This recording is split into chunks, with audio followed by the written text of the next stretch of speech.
પ્રણામ. આજે આ વિડીયોમાં આર્થિક વૃદ્ધિ અને આર્થિક વિકાસનો તફાવત સમજવાનો છે. અગાઉ આપણે વાત કરી આર્થિક વિકાસના લક્ષણો. 5 અથવા 3 માર્ક્સનો પ્રશ્ન હતો.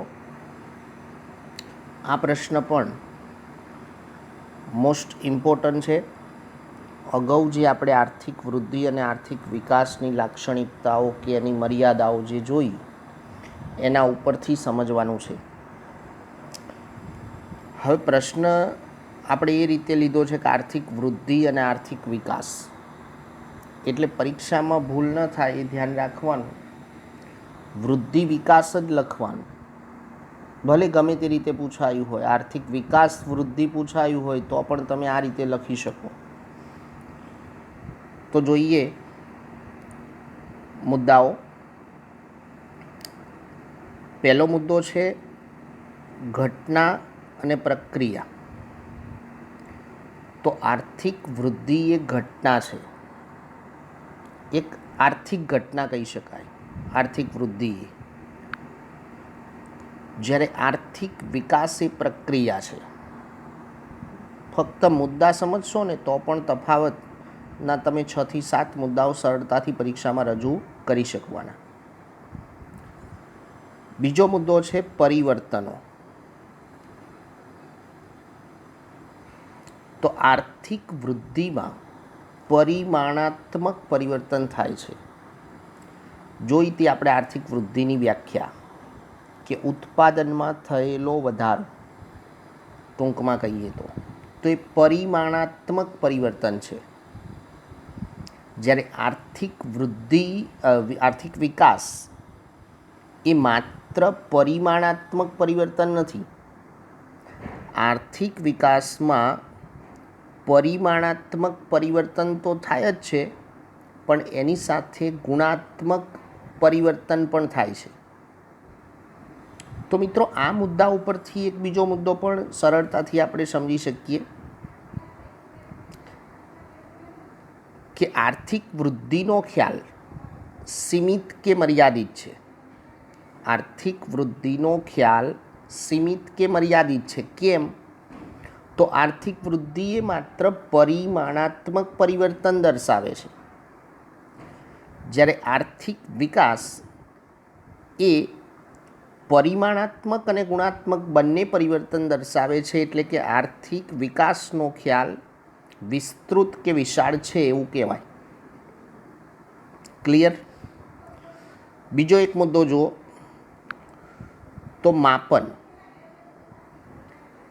આર્થિક વૃદ્ધિને માપવાનું કાર્ય સરળ છે. આર્થિક વૃદ્ધિને આપણે સરળતાથી માપી શકીએ, જ્યારે આર્થિક વિકાસને ચોક્કસ રીતે માપવાનું કાર્ય અતિ મુશ્કેલ છે. અગાઉ આપણે અભ્યાસ કર્યો એ પ્રમાણે વિચારો કે આર્થિક વૃદ્ધિમાં શું ધ્યાનમાં લેવાય? તો ઉત્પાદન અને ઉત્પાદનમાં થયેલો વધારો, તો એને માપી શકાય.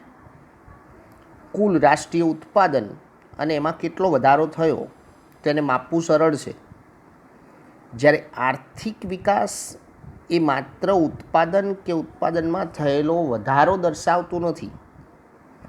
ઘણી બધી બાબતો એમાં સમાવિષ્ટ છે. જોયું હતું ને, આર્થિક સુખાકારી, આર્થિક પ્રગતિ, જીવન ધોરણ.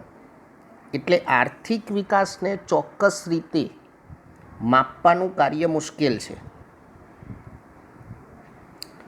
ત્યાર પછીનો મુદ્દો જોઈએ તો ઝડપ.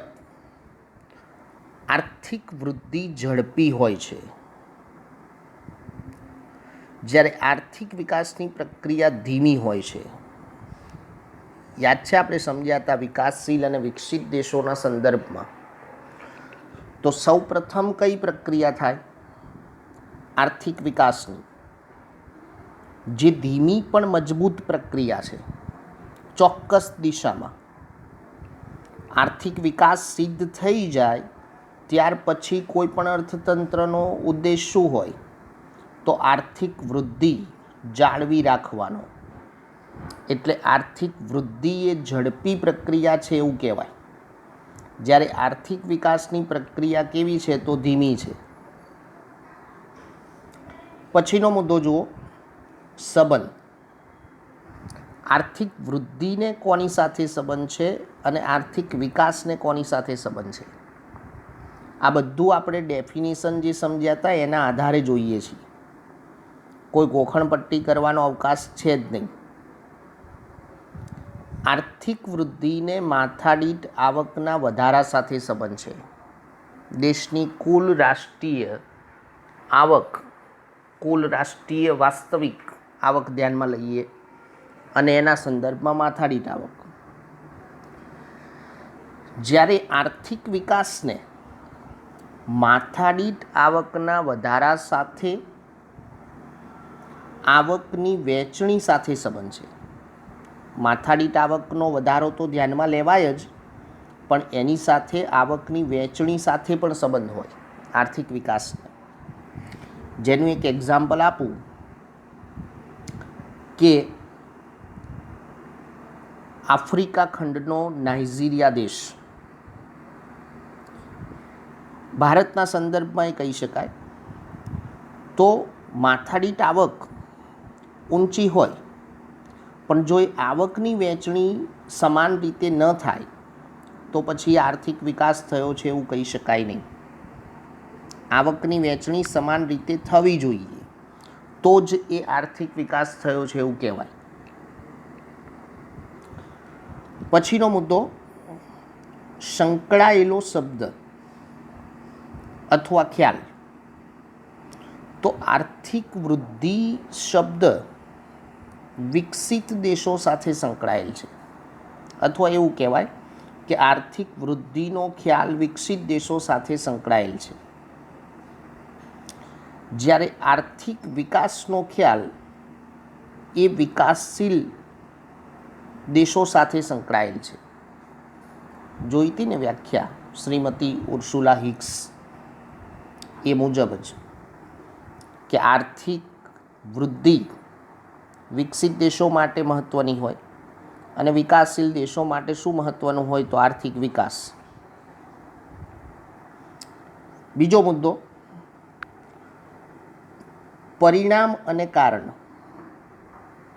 તો આર્થિક વૃદ્ધિ એ એક પરિણામ છે, ચોક્કસ આર્થિક પરિણામ છે એવું કહેવાય. જ્યારે આર્થિક વિકાસ એ કારણ છે.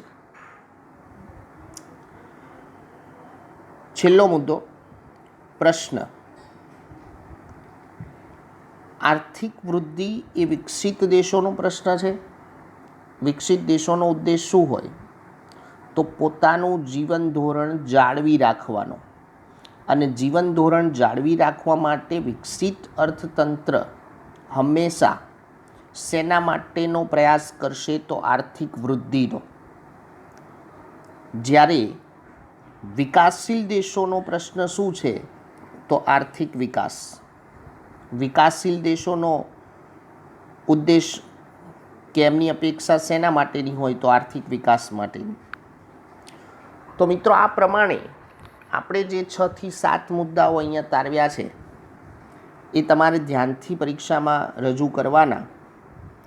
3 માર્ક્સનો પ્રશ્ન હોય ત્યારે મિનિમમ 6 મુદ્દા લખવા બંને બાજુ જરૂરી છે. ખ્યાલ એ રાખવાનો કે ઉલટ સુલટ ન થઈ જાય.